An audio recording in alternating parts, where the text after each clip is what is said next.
Hey, everybody. Welcome back to the Starting a Counseling Practice podcast, where we share stories of amazing, successful therapists from all around the world. And today we have the amazing Jane from Grow Your Private Practice in the UK sharing her story of building a private practice and building a business and then helping other people build their businesses throughout that process. So we are super lucky. I hope that you are very excited to dive into this juicy conversation with Jane. Hey, Jane.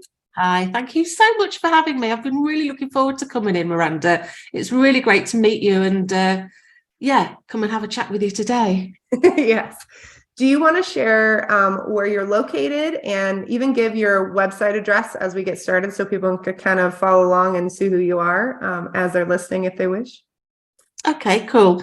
So I'm Jane Travis. I live in the UK. I live in England in a place called Lincoln, which is a little town. Well, it's not that little, but it's a beautiful town with a great big wonderful cathedral and a castle. It's very, very pretty.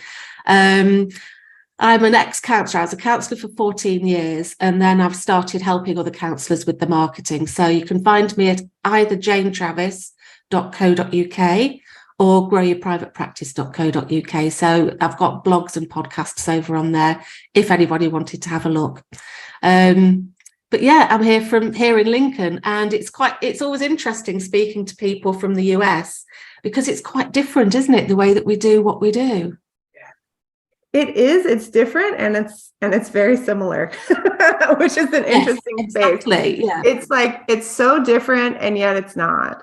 And I think that's been a beautiful part of connecting through the internet, and connecting and making our world a little bit smaller in a good way. And I think that even some of the things we were kind of talking about some of the blocks that come up and some of the pieces of becoming a counselor and then starting a business, starting a practice, like how that really starts to like pop in and it in kind of a universal way. So I'm excited to get started. So we always like to start here from the beginning, minute or less. Why did you decide to become a counselor?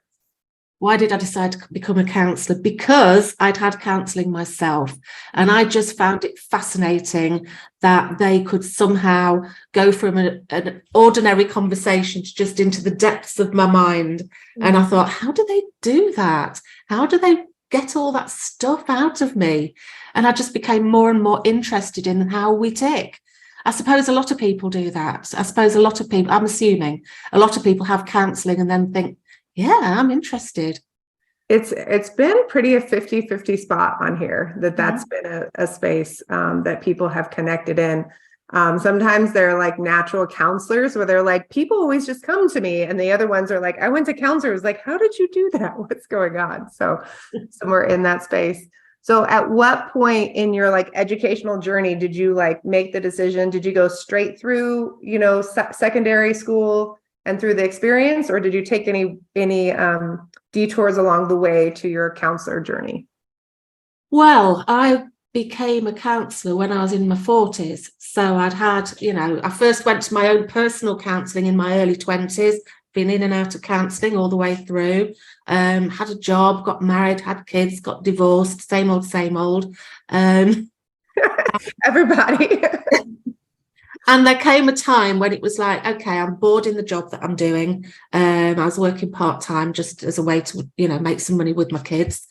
I was bored within the job that I was doing. And I thought, right, maybe I just happened to see there was the counselling course. And I thought, I've always wanted to do that. Maybe now is the time. And that's what I did. And I stepped in and I just never stepped out again. And how long from the point that you started the counseling course until you could practice independently in the UK? I think it's shorter than in the US because we don't have the same regulation here. So I think I was doing my training for, 3 or 4 years. So not to the same extent as you have to over in the US. I think it's a weird piece, right? Because depending on, we have our undergraduate degree or our bachelor's, and then the master's, and then some of the after training. So mine took about 4 years after the bachelor's. So, okay. So you're in there, you're finished up, you're able to counsel independently. When did you decide to open up your own business or shop? Well, I always wanted to have my own practice. I'd always wanted to have my own practice. I'd had a couple of little businesses of my own, and I just really liked working for myself. I really liked being in charge. I'm not very good as an employee, if I'm honest. I'm not very good at taking direction and being told what to do. So I like being self-employed. I like that challenge and the creativity of, the fact that there's a lot of ways that you can grow a practice. What's the right way for me? So I really enjoyed being able to try this and try this. And when I started at around about the same time as Facebook started. So that was so new. There was Facebook there was blogging, which was very new. Everything was really taking off online. So it was a very exciting time. And it was very different to the traditional marketing of going in the yellow pages or advertising or going in the newspaper. So it was very different. And that creativity just really turned me on. I just loved it. Yeah. I think we were starting about the same time, because I was like that space of like the white pages and then also building a website back in the day, and people being like, is that ethical? Can you do that? Do you use the website? Yeah, is it ethical to go on social media? It was a lot of backlash back in the day. Yeah. There was so much. And so as you started growing your practice, how long did it take you from the moment that you opened to where you felt like, oh, things are in flow, like I've got this? Yeah, it's difficult, really. Like I say, I had my two kids who were little at the time, and I was working part-time, and I was on my own, and I did struggle a lot with depression back then. So it wasn't a case of, right, I put my big girl pants on and worked at it, and it grew and it grew and it grew. I only needed it to be part-time. And basically it grew into what I think I needed it to be. So I never had like 20 clients. I had probably about 10 clients. And I think, as with everybody, I learned by my mistakes. So I learned about having to constantly keep marketing rather than the whole feast and famine. Because once there was 2-week period when 4 clients finished. So, somebody finished because they came to the end of counselling, and then there was a couple of other reasons. And it was like, oh my God, oh my God, there's 4 people stopped coming. And that's quite a chunk, isn't it? That's quite a chunk of income. And that made me think, right, we can't have this happening. So, you learn the most from your mistakes. So I learned through my mistakes until, I suppose, I don't know how long it took, because it was a very gradual thing. But I wasn't in any tearing hurry. I didn't say, right, this time next year I want to have this. It was more a case of, I need this to sit with everything that's happening in my life. And it became also something that was mine, because it was something that I enjoyed a lot. So I really enjoyed working with the clients, and going through and sitting with the clients gave me, I suppose, a little bit of a break from my own stuff, because when you're in there with a client, you as you know, you focus 100% on them. And whilst you're focusing 100% on them, you get a little bit of respite from anything that's going on yourself, don't you? So yeah, I don't have an absolute answer to that. But over, the first, I suppose, 5 years or so, I grew to roughly about 10 clients regularly. And that was fine. Yeah. What do you think would have happened for you? Like you mentioned, raising small children and having some depression symptoms. What do you think would have happened if you had felt under the gun of like, you have to make this work, you have to build to some point, like in 6 months or 12 months? What would have happened to your system if you'd felt that pressure? I think that depends where I would have been in myself. I think if I was feeling quite depressed, that would have been terrifying. But I'm quite a tenacious thing.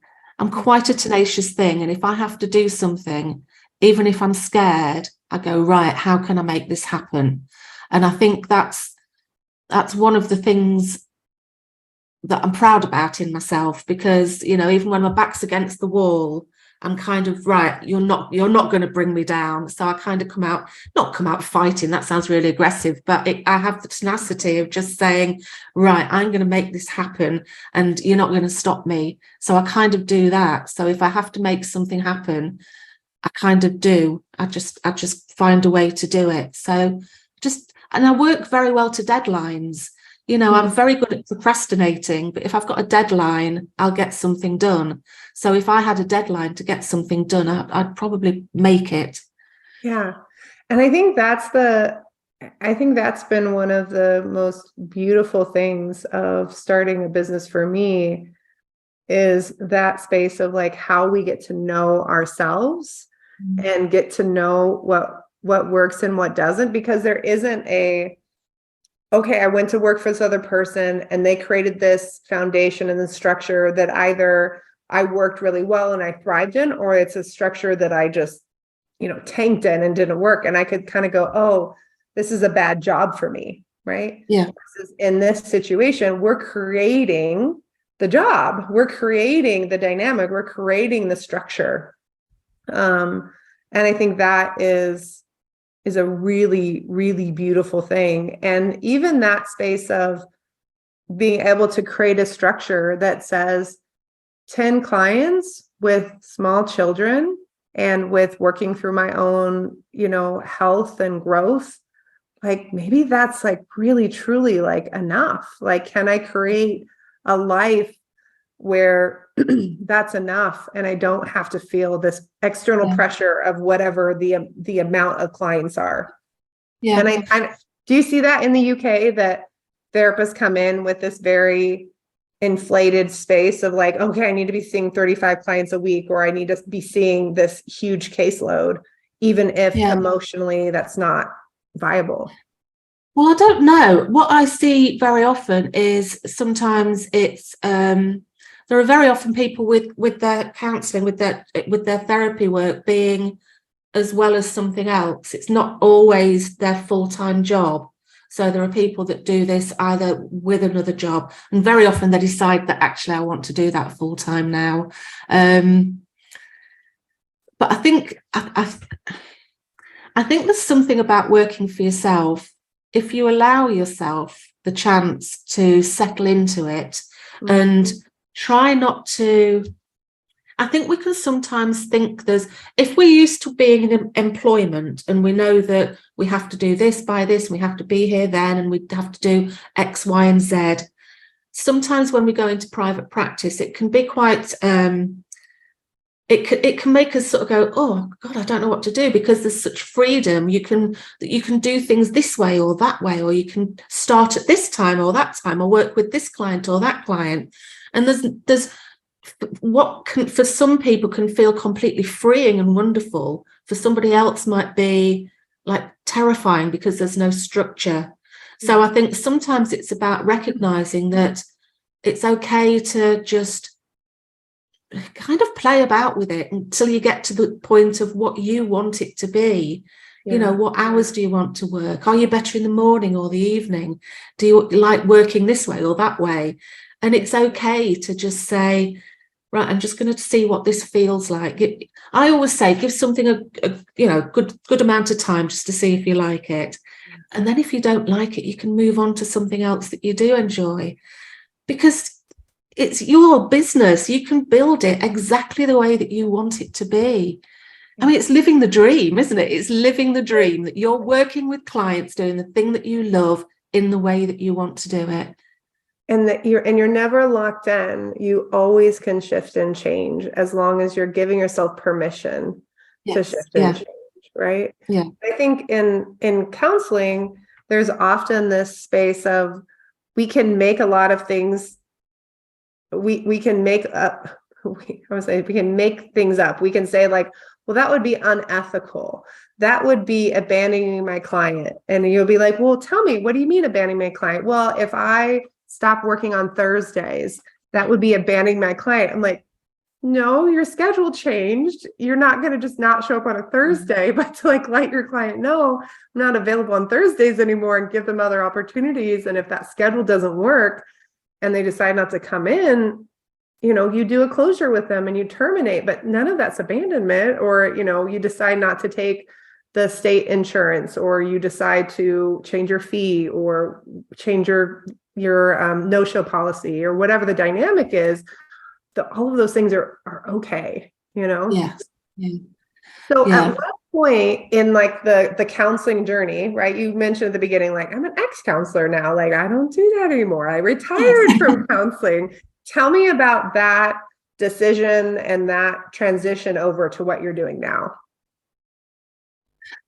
It was a difficult decision, but it was also a really easy decision. So for me, like I say, when I started as a counsellor, started growing my practice, I found the whole marketing stuff so exciting, so creative. I love and still love writing blogs.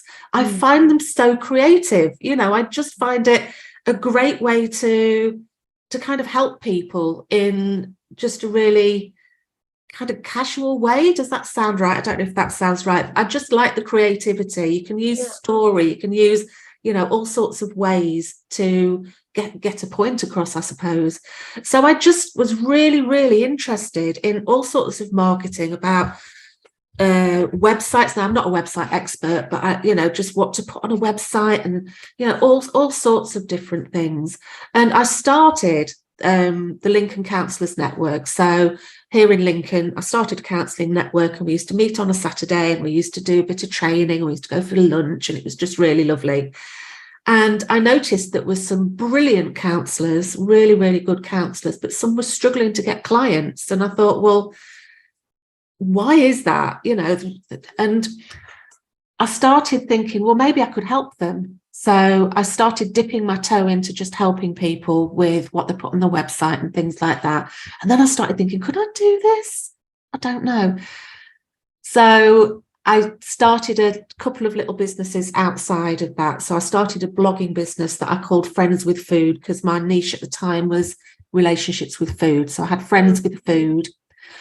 And then I changed it to janetravis.com, so a different one. And that was self-care for people pleasers. And I loved it. I really, really loved it. And so I started doing courses for them and did stuff, challenges and loads of blogging, that sort of thing, and a bit of coaching. But the thing that got me was, the thing that made me stop doing that was, I absolutely loved it, but I discovered that people were emailing me with their stories of like pain and cruelty. So, it might be, oh, my husband's done this, or this thing's happened and nobody cares, and I'm always, whatever it was. And I found it was really impacting me, because if it's a client sitting in front of me talking about that, I know that I'm kind of with them. But you get an email from somebody, I can't just ignore it. But equally, I don't want to engage in it. So it was really difficult. So I closed it down in the end. And then I wanted to start up the Grow Your Private Practice membership, which is a membership. So it's a similar kind of thing to you do, but it's not been going as long as you. So, and I thought I'd really like to do that. And I started to have this thing, real anxiety. And I was talking to my friend about it, and she says, Jane, it'll be fine, and I realised, I was talking to her, and she's going, Jane, it'll be fine, it'll be great. Why do you think it's not going to work? And it was like, well, it's not that I don't think it's going to work. It's not that I think it's going to fail. And I sort of did a bit of pondering, a little bit of, looking around it. And my worry was, what would happen if actually it took off and it was really successful?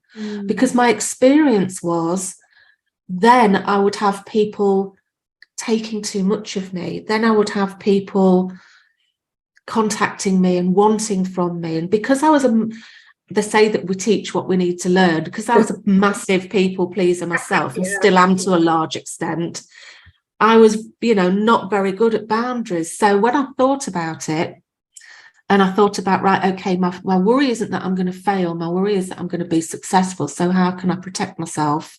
And that was when I started really focusing on boundaries. So that was when I started thinking, right, okay, what boundaries do I need to put in to protect myself? And I think that's something that goes through all of it, right from being a counsellor right to now.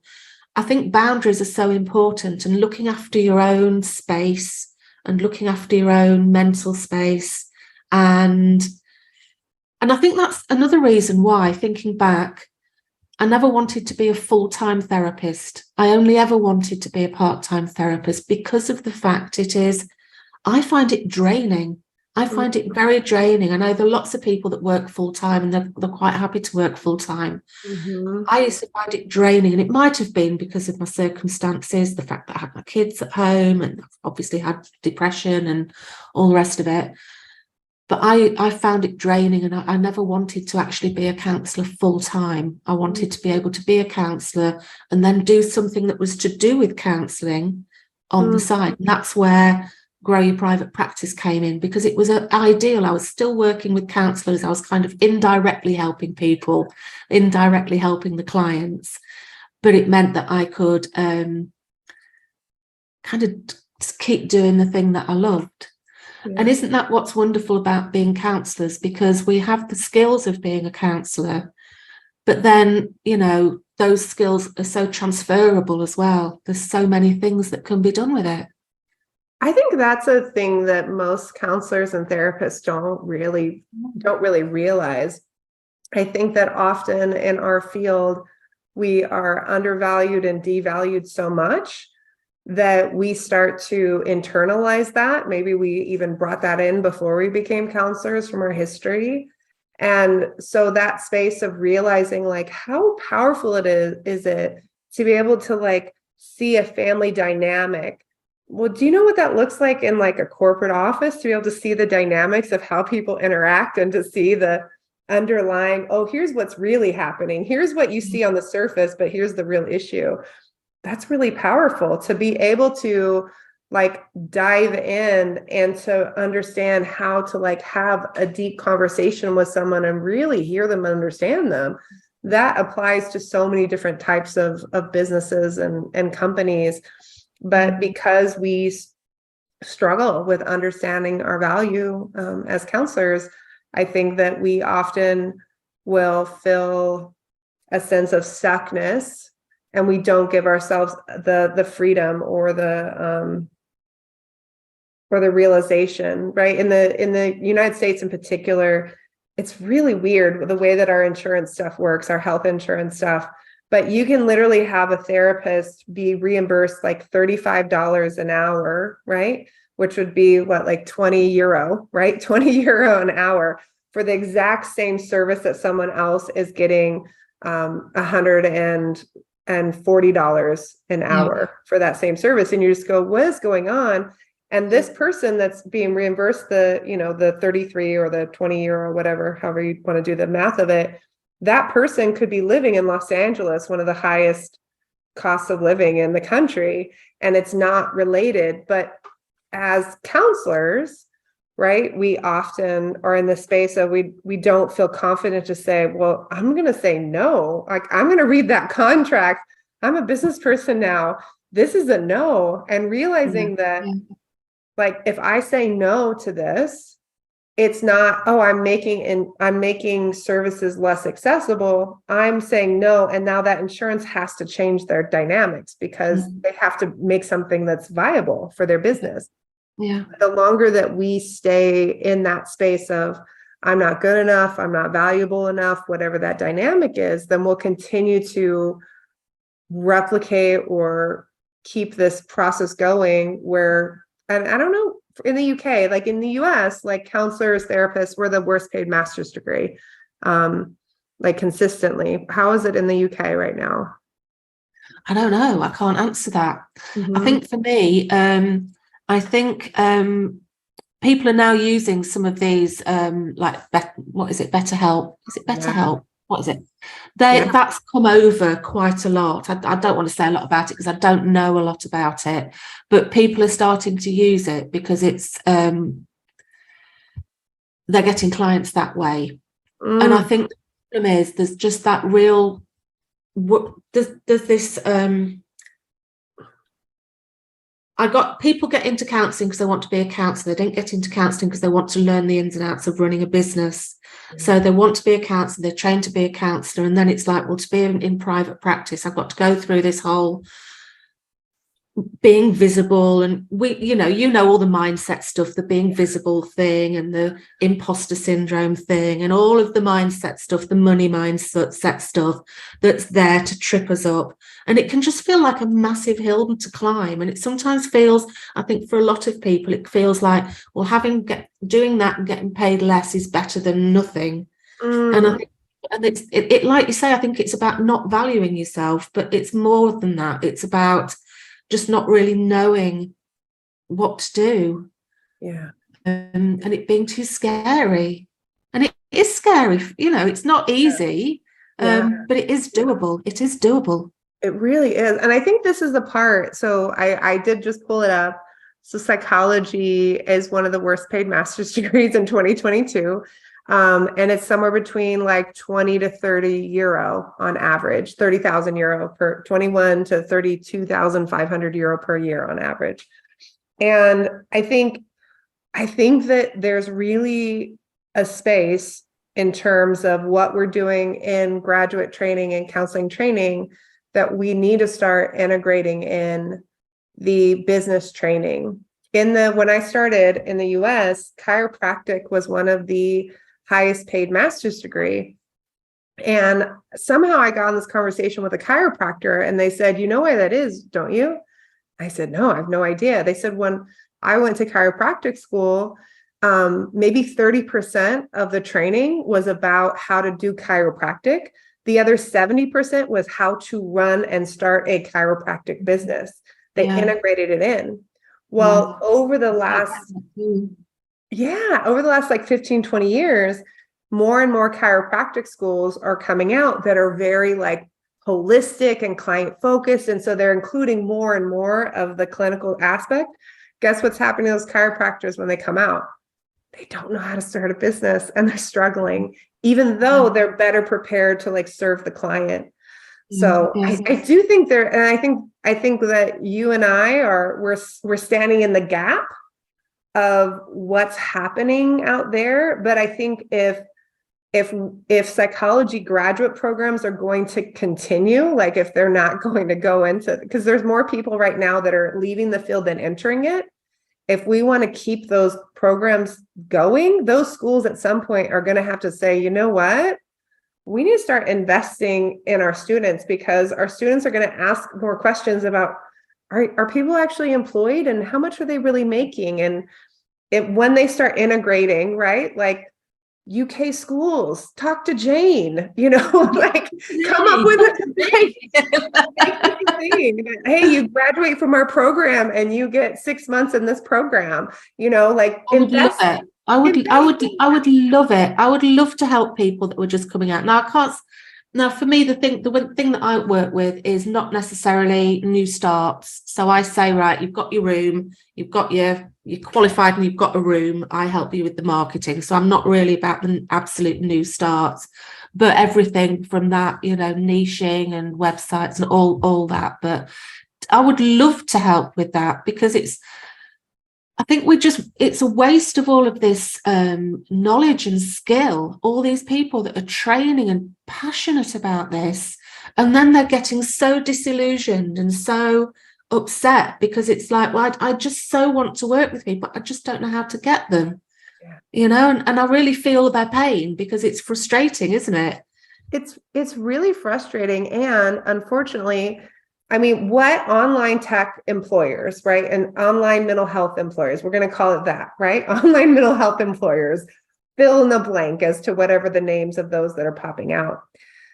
They have millions and sometimes, millions and millions, tens of millions of dollars of investors that are coming in because they see the value of mental health and they see it as profitable.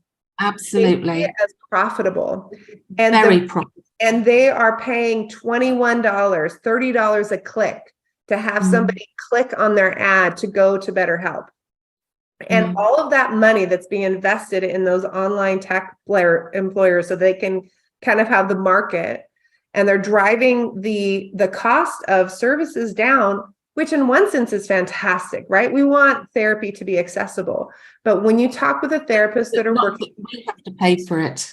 exactly. We're the ones that are standing in the gap. Yeah. We are the ones who are actually the people, the all of the other people working there are getting paid really well. Everybody but the service providers. And then on top of that, they are really pushing the envelope in terms of what's ethical. And they are taking the conversations that are happening, the text conversations, and using it for developing AI. They are taking information out there, and their privacy policies are really very broad, that any of them and any of their subsidiaries can take the information from all of those clients. And we as therapists and counselors working for these companies and not understanding what we're doing, we are actually giving them the license to do that. We are actually giving them permission to take advantage of clients, because we give them, like, I don't know how to say it, like, we give them the thing that says, like, oh yeah, of course this is an ethical, appropriate place, because otherwise I wouldn't be able to get counseling and therapy here. Here are these graduate level, trained people who are coming in and saying this is okay and validating this resource. And you've got people there that are really ethical and really, really, like in the UK, we've got GDPR, so we've got all of that. We know about all these things to do with being ethical, but then I suppose we think that this is more ethical. I can't say a lot about. I'm saying this just from my gut about it, because I haven't looked into it. What I do know about is it seems that what is happening in the back end is maybe not what people think. That's an accurate thing. Having had looked into it and looked in the privacy policies, I think that's accurate, and it seems to be pretty consistent. And I think ultimately, right, having surveyed a lot of therapists that are working for them, they say, well, they had this calculator on the website that said, here's how much you can make. And it looked great. Like, I could make 6 figures while working part-time. Like, that sounds fantastic. And then they're like, oh, I'm working 60 hours a week. I have 45 clients and I'm barely bringing home this amount. And now I'm in a space where, like, in some of these cases, they do it by word count. And once you go over a certain amount of, like, the word count, you're not getting paid anymore. So the clients that are most in crisis, who have the highest word count, you now have to decide, well, now I'm not going to get paid for this client anymore, but this client's suicidal. Yeah. So I'm going to have to keep responding. So I'm not getting paid for this work that I'm doing. Like, it's pretty messy. It's like really pretty messy. And then you have all of these high level, these fancy influencers that don't understand, that aren't looking deeply, who are like, oh, this is great. Therapy is great. And then they're getting paid to promote therapy, but they don't realize. I've noticed often on podcasts now, they are sponsoring all sorts of podcasts, comedy podcasts, just like all sorts of podcasts. Yeah. So that name is sort of out there, isn't it? It's everywhere. It is. They are working really hard. And I think that's a piece that we as, like, therapists and counselors really have to take ownership of, understanding what's happening, really diving into that and deciding and saying, and for those of us who have the privilege of, right, I have the privilege of saying, you know what, I would never, no matter what, I'm not gonna do that. Right. I would go happily, let me work for a nonprofit. Like, I work for a nonprofit for $16 an hour with a master's degree. Happily, I will do that before I will go do that for this big tech person. This big tech person is not going to get my heart and my emotions. They're not going to do it. And I think, sorry. No, go ahead. Well, I was going to say, this is exactly why I didn't ever want to be a full-time counsellor, because it is hard. It is really hard work. That I know I had no idea how hard it was. I had no idea how hard it was. And that's why I only ever wanted to do part-time, because it's just so hard. So it's really tough work. Yeah, it is. You know, you're having to listen to people's pain and their stories and hold all of that and see what are they saying, what aren't they saying, how are they sitting? You know, it's all the hour that you're with them, you are on completely. And the second you think, oh, did I take the sausages out the freezer? They say that thing, and and you're like, oh no, who are they talking about? Here's what I second. here's the way that I really love to think about clinical work and clinical hours at this point in life. I like to think of it as sunlight, right? Every hour with clients is sunlight. And sunlight can be so beautiful. It's the way that I create vitamin D. If I don't get the sun, if it's too gray for too long, I have an issue. But I'm also very fair-skinned. And if I get too much sun in too short of a period of time, or if I get too bright of a sun in the middle of the day, I'm going to get burnt. I'm going to get a cancer. So for us to identify what is the healthy amount of sunshine, what do I need in between? And to create the dynamic of, I think for a lot of, like for me doing intense trauma work, 15 clients full time. And I'm sorry, it deserved a full-time income, because even with those 15 clients and then doing the marketing of it and doing the notes or dealing with crisis stuff, that was still easily 24 to 30 hours a week. And honestly, I needed the rest of the time to recover and rest for that work. And I really got to a point of just honoring that. And other people would say, oh, you only work 15 hours a week. Well, A, I don't. B, even if I did, that's enough, right? That's enough. And guess what? I do get to charge the amount that it really takes to do this work and to be fully present. So I'm not falling asleep. I'm not checked out. I'm not burnt out. None of the rest of it, And there's so many. Such a juicy conversation, Jane. I know we're going like long. We could talk for hours. And for those of you, like as we're wrapping up, I'm gonna be on Jane's podcast and we're gonna get to chat even more. So definitely go and check that out. Yes. Is it check out the Grow Your Private Practice show? Yeah, go and check it out. You'll be on there soon. Yes, it'll be really fun. Okay, so as we kind of wrap up into this space and kind of like pulling this all together, things that I hear, right, is one, really understanding who you are and what you desire as you move into this work, understanding where your limitations are, knowing that you're really valuable, like you have really valuable skills that you can grow and shift throughout your business in your career lifetime into whatever kind of other thing you might want to do. And you're still using those skills that you have. You don't have to always be a counselor to use your counseling skills. And you don't have to necessarily go and have another job either. Like you can do this as full-time work if you wish and find a balance financially. Yeah, absolutely. I think sometimes it's about trusting the process, trusting yourself, trusting your instinct, and realizing that you are in charge. You can make it be whatever you want it to be, literally. Yeah. It's like I say, it's living the dream. I think it's living the dream. And I think it's a beautiful thing that what we do impacts. And I know that's something like, you talked about that place of, what does that mean that I get to indirectly help so many clients, right? That place of, I still know that I'm still a trauma therapist, even though I have retired from therapy, but the work that I'm doing is working with counselors' trauma from a different perspective. I'm working through their money trauma and their self-worth trauma and the ways that their childhood trauma is showing up in their business.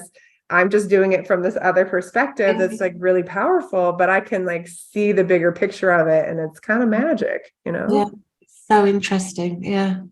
So go and check out Jane at the Grow Your Practice show. JaneTravis.co.uk, right? That's right. Yeah.